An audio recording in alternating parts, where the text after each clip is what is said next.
hello friends, welcome back to Kumbakonamsavouries. நாம இன்னைக்கு நம்மளோட சேனல்ல Cornpalak எப்படி பண்றது அப்படிங்கறத தான் பார்க்க போறோம். இதுல என்ன ஸ்பெஷல் அப்படினு கேட்டிங்கனா வெங்காயம் பூண்டு இல்லாம எப்படி பண்றது அப்படிங்கறத தான் பார்க்க போறோம். அதுக்கு முன்னாடி Kumbakonamsavouries முதன்மையா வரீங்க அப்படினா மறக்காம நம்ம சேனலை சப்ஸ்கிரைப் பண்ணிக்கோங்க. பக்கத்துல இருக்கிற பெல் ஐகானையும் கிளிக் பண்ணிக்கோங்க.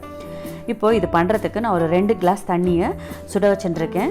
தண்ணி நல்லா சுட்டதுக்கு அப்புறமா ஒரு மீடியம் சைஸ் ஒரு கட்டு பாலக்கீரையை இலையை மாத்திரம் ஆஞ்சி க்ளீன் பண்ணி இந்த தண்ணியில் சேர்த்துட்டுருக்கேன். இந்த கீரை வந்து ஒரு 2லேருந்து 3 நிமிஷம் வரைக்கும் இந்த தண்ணியில் நல்லா வேகணும். இப்போது இந்த கீரை நல்லா வெந்தெடுத்து இந்த ஸ்டேஜில் நம்ம ஸ்டவ் ஆஃப் பண்ணிடலாம். ஸ்டவ் ஆஃப் பண்ணிவிட்டு ஒரு வடிகட்டி வச்சு இதை வடிகட்டிக்கலாம். இதை வடிகட்டிட்டு அந்த தண்ணியை வேஸ்ட் பண்ண வேண்டாம், அப்படியே வச்சுக்கலாம். அதுக்கப்புறமா இதை வந்து ஃபுல்லாக ஆற வச்சுட்டு ஒரு மிக்ஸி ஜாருக்கு ட்ரான்ஸ்ஃபர் பண்ணிட்டு இது கூட ஒரு 2 பச்சை மிளகாய் இது கூட சேர்த்துக்கணும்.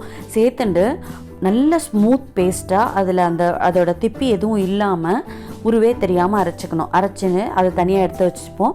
இப்போ ஒரு பாத்திரத்தை சூடு பண்ணிவிட்டு அதில் 2 டேபிள் ஸ்பூன் எண்ணெய் சேர்த்துட்டுருக்கேன். அது கூட கொஞ்சமாக வெண்ணெய் நிறையா வேணும்னா நிறையாவும் சேர்த்துக்கலாம். நிறையா சேர்த்துனா டேஸ்ட் ரொம்ப நல்லாயிருக்கும். வெண்ணெய் வந்து உருகிற வரைக்கும் நம்ம வெயிட் பண்ணணும். இப்போ வெண்ணெய் நல்லா உருகிடுத்து இதில் 1 டீஸ்பூன் ஜீரகம் சேர்த்துட்டுருக்கேன். 1 டீஸ்பூன் துருவின இஞ்சி சேர்த்து இதை என்னென்னா வதக்கிக்கணும். ஜஸ்ட் ஒரு 30 செகண்ட்ஸ் வதக்கிண்டா போதும். அப்புறமா இது கூட 3 மீடியம் சைஸ் தக்காளியை பொடி பொடியாக நறுக்கி அது கூட சேர்த்துட்டுருக்கேன். சேர்த்து இதையும் நல்லா வதக்கிக்கணும்.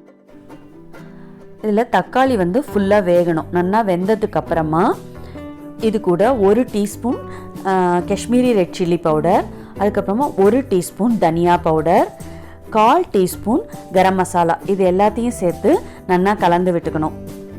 கலந்து விட்டுட்டு இது வந்து எண்ணெய் பிரிஞ்சு வர அளவுக்கு வதங்கணும். இது பார்த்தெல்லாம் தெரியும், எண்ணெய் நல்லா பிரிஞ்சு வந்துடுது.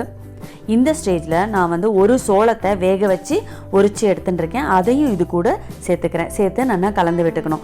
கலந்து விட்டு 1 டேபிள் ஸ்பூன் கசூரி மேத்தியை நல்லா பொடி பண்ணி அது கூட சேர்த்துக்கணும். இந்த கசூரி மேத்தி போடுறதுனால நல்ல அரோமா கிடைக்கும். சேர்த்துண்டு நல்லா கலந்து விட்டுக்கணும். கலந்து விட்டுண்டு நம்ம அரைச்சி வச்சுருக்கோம் இல்லையா கீரை பேஸ்ட்டு, அதையும் இது கூட சேர்த்துண்டு நம்ம வடிகட்டி வச்சுருக்கிற தண்ணியை மிக்ஸி ஜாரில் ஆட் பண்ணி அதையும் கலந்து இது கூட சேர்த்துக்கணும். அவ்வளோதான் தண்ணி, இதுக்கு வேறு தண்ணி ஆட் பண்ண வேண்டாம். நல்லா கலந்து விட்டுக்கலாம். ரொம்ப தண்ணியாக இருக்கக்கூடாது இந்த கிரேவி. இது வந்து சப்பாத்தி, ரொட்டி, பூரி இதுக்கெல்லாம் தொட்டுக்கிறதுக்கு சூப்பராக இருக்கும். விரத நாட்களில் நம்ம வந்து வெங்காயம் பூண்டு சேர்க்க முடியாத நாட்களில் இதை மாதிரி பண்ணி சாப்பிட்லாம். இந்த கன்சிஸ்டன்சியில் இருக்கணும். இப்போது தேவையான அளவு உப்பு சேர்த்து நல்லா கலந்து விட்டுட்டு ஒரு மூடி போட்டு ஒரு 2லேருந்து 3 நிமிஷம் வரைக்கும் இதை கொதிக்க விடலாம். இது ரொம்ப ஃபாஸ்ட்டாக ஆகக்கூடிய ஒரு கிரேவியும் கூட, ரொம்ப ஹெல்த்தியான கிரேவியும் கூட. இப்போ தெல்லாம் தெரியும். இப்போ கொதிச்செடுத்து அவ்வளோதான். இப்போது இந்த ஸ்டேஜில் 1 டீஸ்பூன் சர்க்கரை சேர்த்துட்டுருக்கேன். சர்க்கரை சேர்த்து நல்லா கலந்து விட்டுட்டு ஜஸ்ட் 1 மினிட் நம்ம வந்து கொதிக்க வச்சா போதும். அவ்வளோதான். கொதிக்க வச்சுட்டு ஸ்டவ்வை ஆஃப் பண்ணிடலாம். இந்த ஸ்டேஜில் ஸ்டவ் ஆஃப் பண்ணிட்டு ஒரு சர்விங் பவுலுக்கு மாற்றிட்டு கொஞ்சமாக வெண்ணெயை அது மேலே வச்சுடுங்க. அந்த சூட்டுக்கு நல்லா உருகிடும். அது உருகி அந்த கிரேவியோட மிக்ஸ் ஆகிடும். நம்ம சாப்பிடும்போது அந்த வெண்ணெய் ஸ்மெல்லோட ரொம்ப டேஸ்டியாக ரொம்ப நல்லா இருக்கும். வெங்காயம் பூண்டு போடலை அப்படிங்கிறதே தெரியவே தெரியாது, அவ்வளோ டேஸ்டியாக இருக்கும். இந்த கிரேவியை வந்து நீங்கள் உங்கள் வீட்லேயும் ட்ரை பண்ணி பாருங்கள். ட்ரை பண்ணி பார்த்துட்டு எப்படி இருந்தது அப்படிங்கிறத எங்களுக்கு கமெண்ட் செக்ஷனில் கமெண்ட் பண்ணுங்கள். இந்த வீடியோவை மறக்காமல் லைக் பண்ணிக்கோங்க. இந்த கிரேவியை உங்களோட ஃப்ரெண்ட்ஸ் கூடயும் ரிலேட்டிவ்ஸ் கூடயும் ஷேர் பண்ணிக்கோங்க. அதோடு மட்டும் இல்லாமல் மறக்காமல் நம்மளோட Kumbakonamsavouries சப்ஸ்கிரைப் பண்ணிக்கோங்க. இந்த வீடியோவை கடைசி வரைக்கும் பார்த்ததுக்கு ரொம்ப நன்றி.